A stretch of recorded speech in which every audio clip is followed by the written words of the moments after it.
โรงพยาบาลเป็นสถานที่ซึ่งเต็มไปด้วยความหวัง ความเศร้า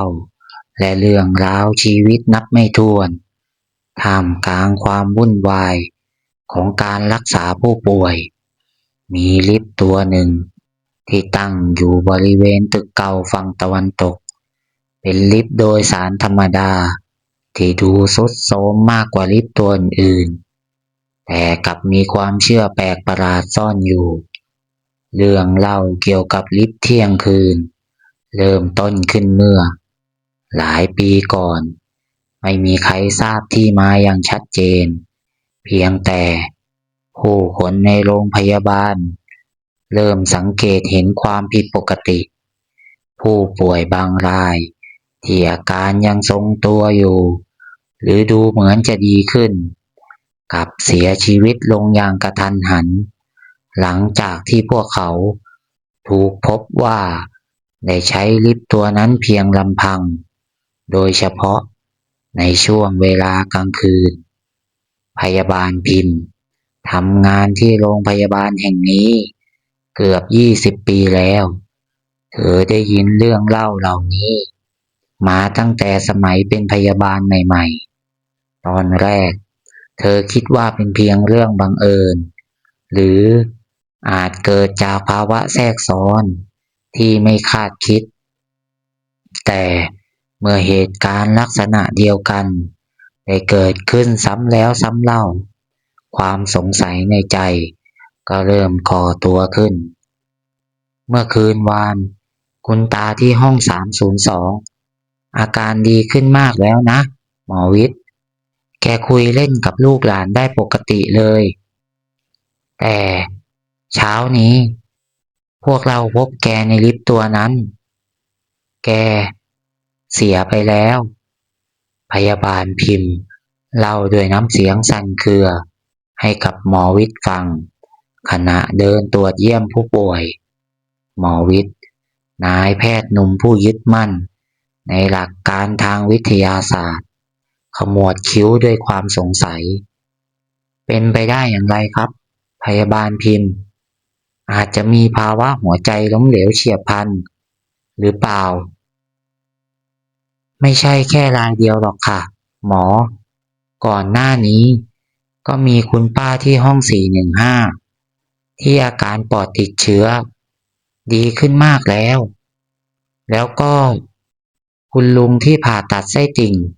เมื่ออาทิตย์ก่อนอีกทุกราย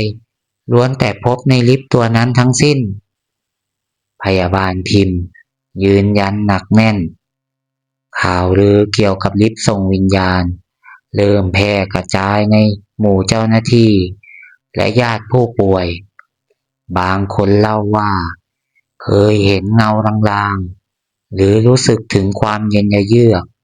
ซึ่งผิดปกติเมื่อลิฟต์เคลื่อนที่บางก็ว่า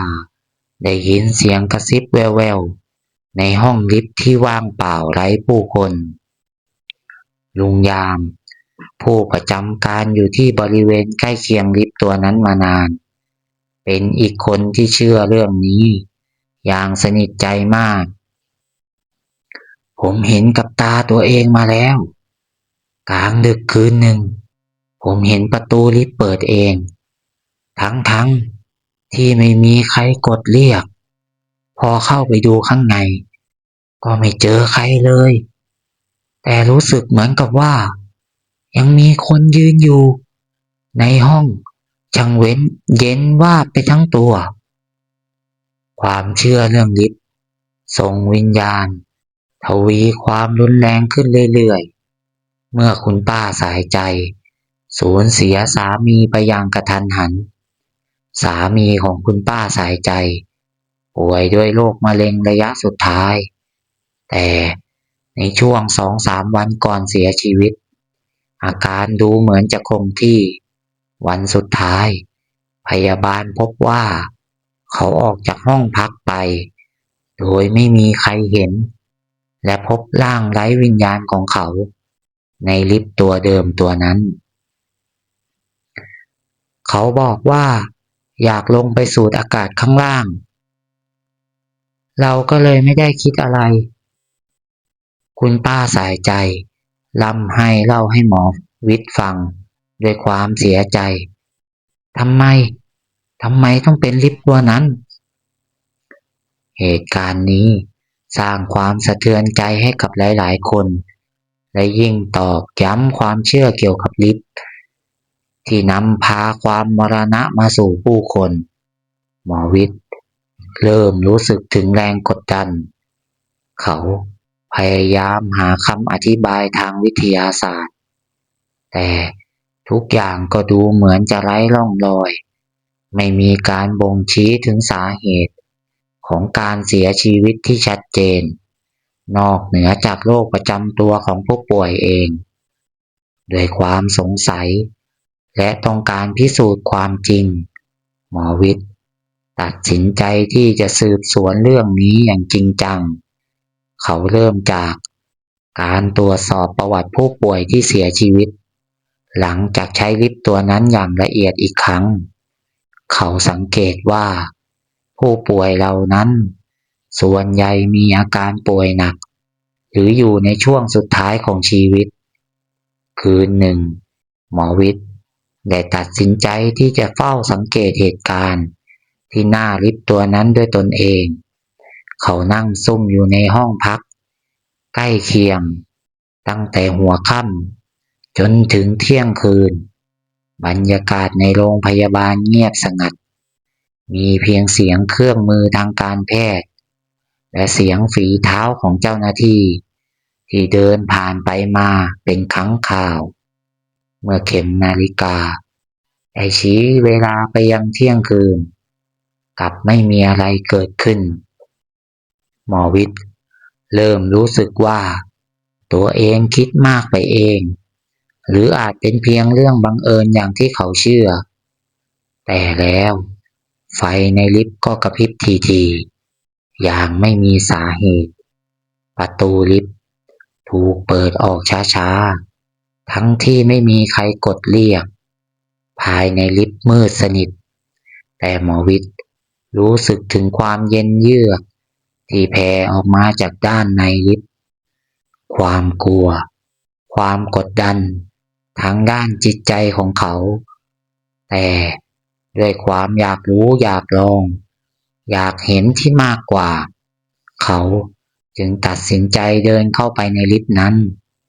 แสงไฟภายในสว่างวาบขึ้นชั่วครู่ก่อนจะดับลงอีกครั้งหมอวิทย์รู้สึกเหมือนมีใครบางคนอยู่ข้างในแม้ว่าจะมองไม่เห็นอะไรเลยก็ตามทันใดนั้นเขาก็ได้ยินเสียงกระซิบแผ่วเบาที่ข้างหูว่าพาฉันไป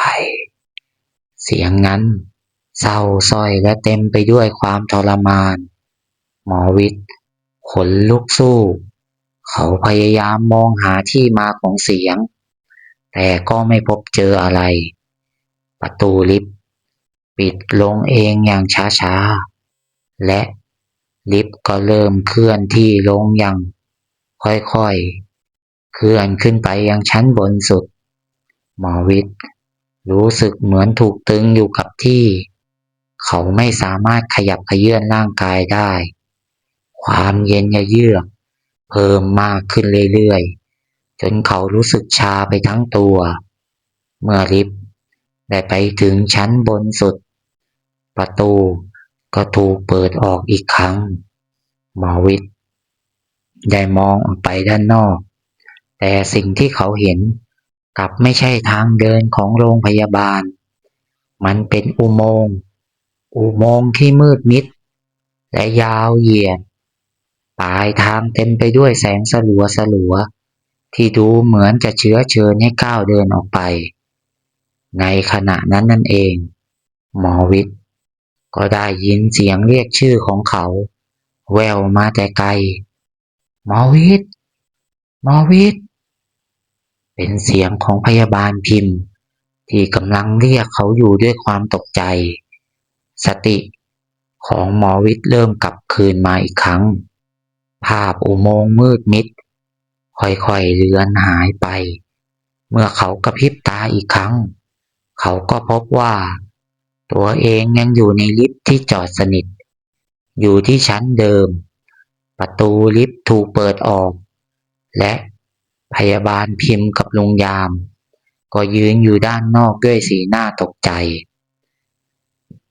หมอวิทย์เกิดอะไรขึ้นคะพวกเราเห็นลิฟต์ค้างอยู่ที่ชั้นนี้ตั้งนานแล้วเลยขึ้นมาดูพยาบาลพิมพ์ถามด้วยความเป็นห่วงหมอวิทย์ไม่สามารถอธิบายสิ่งที่เขาเพิ่งประสบมาได้เขาเพียงรู้สึกอ่อนเพลียและสับสนเป็นอย่างมากหลังจากคืนนั้นหมอวิทย์เริ่มเชื่อในสิ่งที่เขาเคยปฏิเสธมาเขาตระหนักว่าลิฟต์ตัวนั้นอาจไม่ใช่แค่เครื่องมือธรรมดาแต่มันอาจเป็นประตูเชื่อมต่อระหว่างโลกของคนและความตายเป็นพาหนะ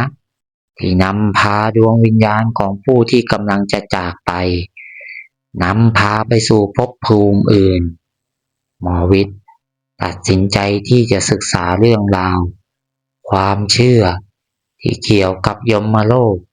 และการเดินทางของวิญญาณตามความเชื่อต่างๆเขาพบว่าในหลายวัฒนธรรมมีความเชื่อเกี่ยวกับสถานที่หรือห้วงเวลาที่เป็นร่องรอยต่อระหว่างโลกทั้งสองเขาเริ่มสังเกตผู้ป่วยที่ใช้ลิฟต์ตัวนั้นอย่างใกล้ชิดมากขึ้นเขาพบว่าผู้ป่วยเหล่านี้มักจะมีความรู้สึกสงบอย่างประหลาดก่อนที่จะเสียชีวิตราวกับพวกเขา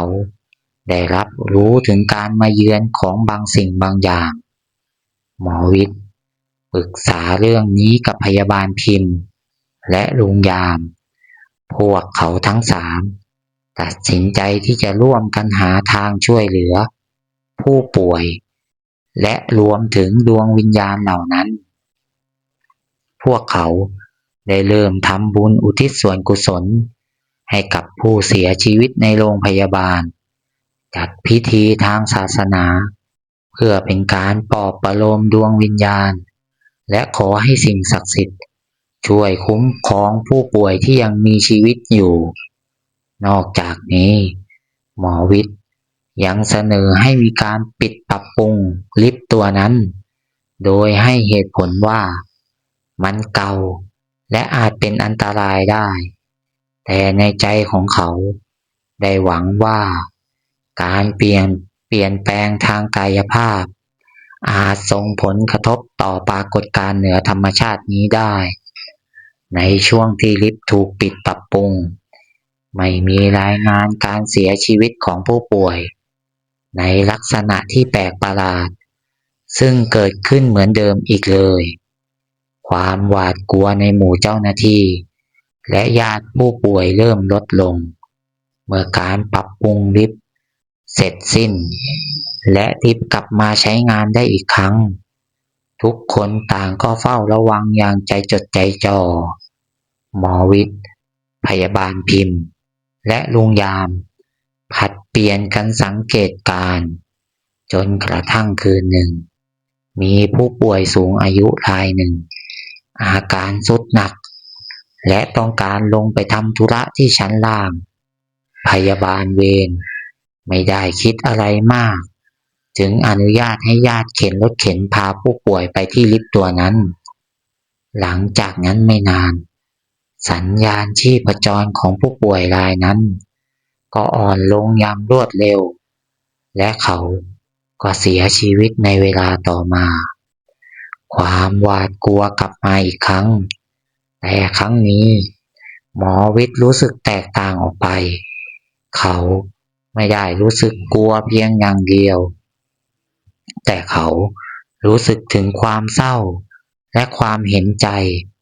เขาเชื่อว่าลิฟต์ตัวนี้อาจไม่ใช่เครื่องมือนำทางวิญญาณไปสู่ความตายแต่บางทีมันอาจเป็นเพียงจุดเชื่อมต่อที่ทำให้ผู้ที่กำลังจะจากไปได้รับความสงบ และความรู้สึกของการเปลี่ยนผ่าน หมอวิทย์ตัดสินใจที่จะทำความเข้าใจลิฟต์ตัวนี้ให้มากขึ้น เขาขออนุญาตผู้บริหารโรงพยาบาลเพื่อทำการศึกษาเกี่ยวกับประวัติของลิฟต์และบริเวณที่ตั้งของมัน เขาพบว่าบริเวณที่ตั้งของลิฟต์ในอดีตเคยเป็นพื้นที่ของเรือนพักของผู้ป่วยหนักและมีการเสียชีวิตเกิดขึ้นที่นั่นหลายครั้ง หมอวิทย์เริ่มศึกษาเกี่ยวกับคลื่นพลังงานและความเชื่อเรื่องสถานที่ศักดิ์สิทธิ์ เขาตั้งสมมุติฐานว่าบางทีลิฟต์ตัวนี้อาจสะสมพลังงานบางอย่างจากเหตุการณ์ในอดีตทำให้เกิดปรากฏการณ์ที่อธิบายไม่ได้ ในที่สุดหมอวิทย์ก็ตัดสินใจที่จะเผชิญหน้ากับลิฟต์ตัวนั้นอีกครั้ง คืนหนึ่งเขาได้เข้าไปในลิฟต์เพียงลำพังพร้อมกับเครื่องมือบันทึกเสียงและอุปกรณ์ตรวจจับคลื่นแม่เหล็กไฟฟ้าอย่างง่ายๆ เมื่อลิฟต์เคลื่อนที่ขึ้นไปถึงชั้นบนสุดประตูก็ถูกเปิดออกอย่างช้าๆ หมอวิทย์รู้สึกถึงความเย็นเยือกอีกครั้ง แต่ครั้งนี้เขาพยายามควบคุมความกลัว ท่าน ท่านคือใคร ท่านต้องการอะไร หมอวิทย์พูดออกไปเบาๆ ไม่มีเสียงตอบรับ แต่เครื่องมือตรวจจับคลื่นแม่เหล็กไฟฟ้าเริ่มแสดงค่าที่ผิดปกติ หมอวิทย์ได้ใช้ความกล้าทั้งหมดที่มีก้าวออกจากลิฟต์ไปยังบริเวณที่เขาเคยเห็น